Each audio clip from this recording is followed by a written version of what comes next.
आज की कहानी है द हैप्पी प्रिंस।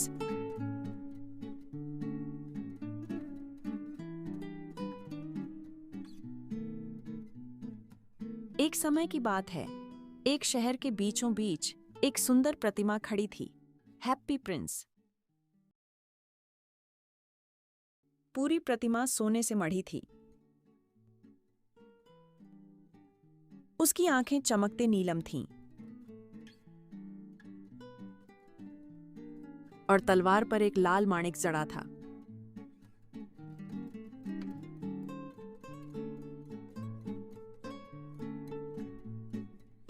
लोग उसकी सुंदरता की प्रशंसा करते नहीं थकते थे।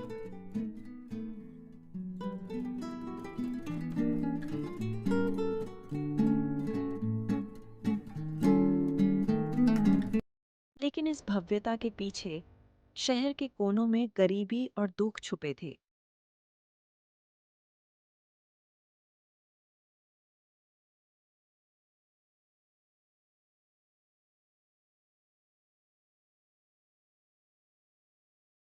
कोई भूखा था, कोई बीमार।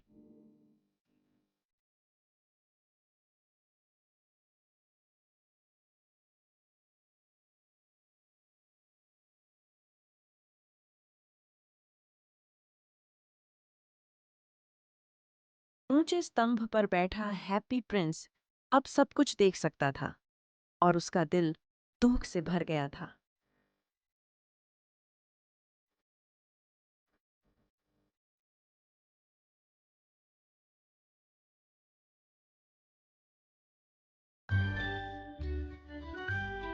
एक शाम की बात है, जब दूर देश से उड़ता हुआ एक अबाबील, एक नन्हा लेकिन साहसी पक्षी, शहर के ऊपर आ पहुंचा। वह गर्म देशों की ओर जा रहा था, लेकिन लंबी उड़ान से थक चुका था।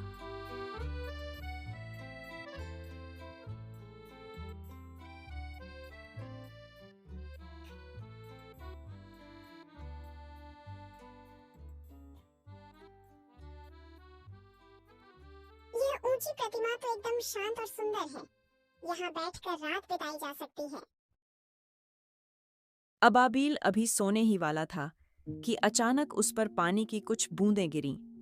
वह चौंक कर उठा। ऊपर आसमान साफ था, बारिश नहीं हो रही थी।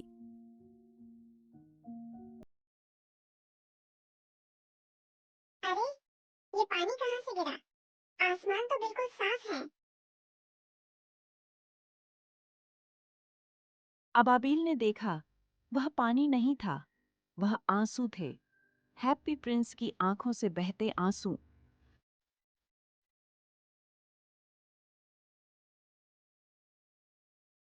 ये सुनहरी प्रतिमा, तुम क्यों रो रहे हो? क्या मैं तुम्हारी मदद कर सकता हूँ?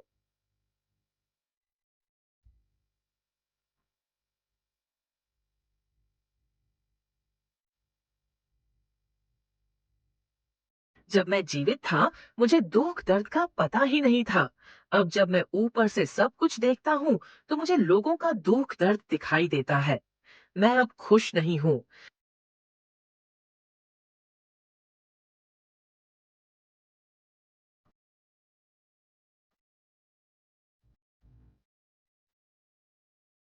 क्या मैं तुम्हारी मदद कर सकता हूँ?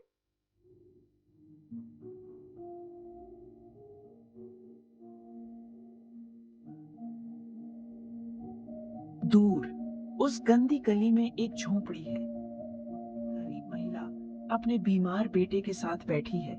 बच्चा बुखार से कांप रहा है और माँ के पास न तो पैसा है और न दवा।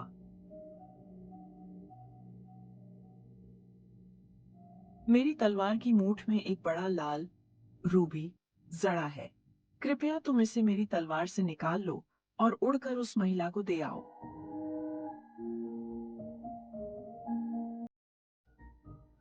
लेकिन मुझे तो गर्म देश जाना था। बाकी पक्षी बहुत दूर निकल गए हैं। ठीक है, मैं जाऊंगा। अबाबील अपनी छोटी चोंच से प्रिंस की तलवार से लाल रूबी निकालता है। फिर वह चुपचाप रात के अंधेरे में उड़ जाता है।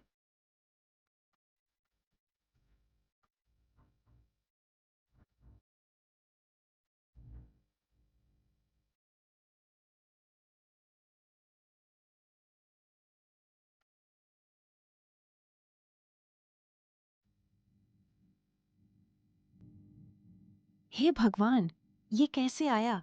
अब मैं अपने बेटे की दवा और कुछ खाना खरीद सकती हूँ।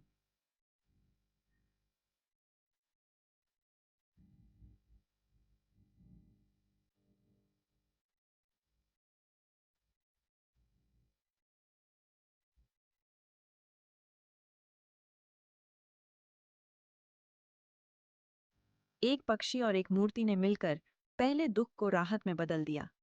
यह सिर्फ शुरुआत थी। धन्यवाद प्यारे पक्षी, तुमने एक माँ और बेटे को राहत दी। अब एक और बच्ची को हमारी मदद चाहिए। बोलो प्रिंस, क्या करना है? अबाबील, देखो उस छोटी लड़की को।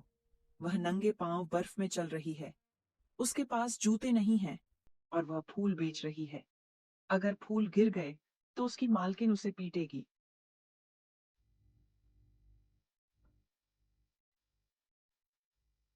ओह, वह बहुत छोटी है और इतनी ठंड में अकेली है। कुछ करना होगा।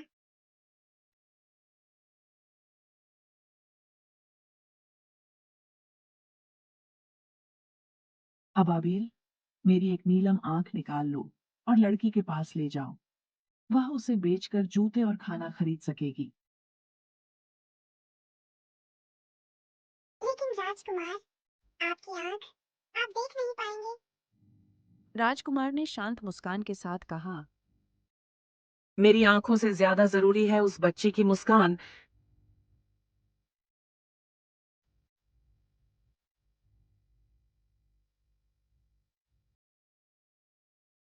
अबाबिल राजकुमार की एक आंख से नीलम निकालता है और लड़की की ओर उड़ता है।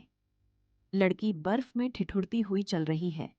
अचानक उसके सामने एक नीला पत्थर गिरता है। यह यह तो कीमती नीलम है। ओ भगवान, मैं इससे जूते खरीद सकती हूँ और माँ के लिए दवा भी।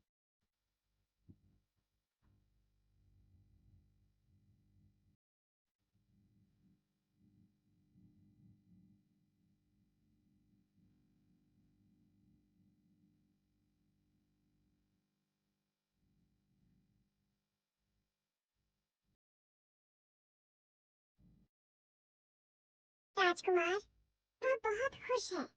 उसके गालों पर अब आंसू नहीं, मुस्कान थी। प्रिंस, अब और कितनी मदद करनी है?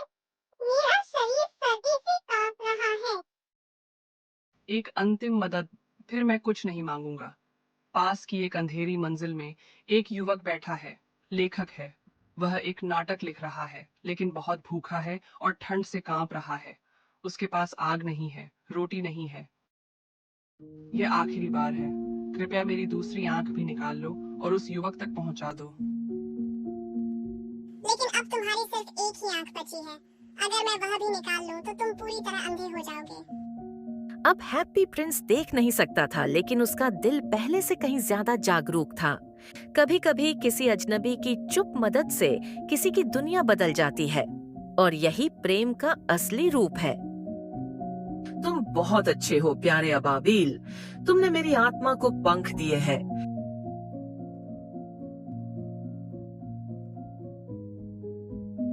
मैं तुम्हें छोड़कर नहीं जाऊंगा प्रिंस। जब तक मैं जी रहा हूँ तुम्हारे साथ रहूंगा। अब राजकुमार अंधा हो चुका है, लेकिन चिड़िया उसके लिए शहर की दुख भरी तस्वीरें बताती है। राजकुमार ने कहा, मेरे शरीर पर जो सोना है उसे कुरेद कर निकालो और सबको बांट दो। अबाबील हर दिन एक परत सोना निकालता और गरीबों में बांटता। शहर में बहुत से चेहरों पर मुस्कान लौट आई, लेकिन अबाबील कमजोर और ठंड से कांपने लगा। धीरे धीरे अबाबील और कमजोर होता जाता है। एक रात वह कांपते हुए हैप्पी प्रिंस के कंधे पर बैठता है। प्रिंस, मुझे ऐसा लगता है अब मैं जा रहा हूँ। उसने धीरे से प्रिंस के पास सिर रखा और हमेशा के लिए सो गया। राजकुमार का दिल चिड़िया के प्रेम और त्याग से भर गया था। जब वह गई तो उसका दिल सह न सका और टूट गया।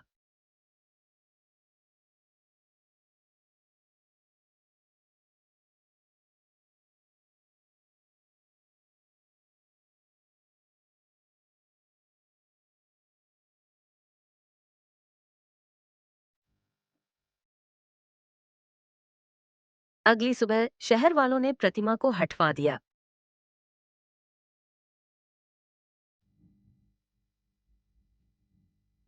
स्वर्ग में भगवान ने कहा, धरती से दो सबसे कीमती चीजें लाओ। और स्वर्ग के देवदूत ले आए अबाबील का मृत देह और हैप्पी प्रिंस का टूटा हुआ दिल। स्वर्ग के भगवान ने कहा, तुमने सही चुना, ये दोनों मेरे स्वर्ग में सदा जीवित रहेंगे।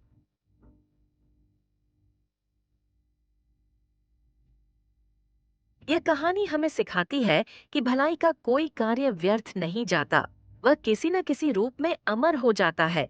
जो दूसरों के लिए जीते हैं, वही सच्चे अर्थों में याद किए जाते हैं।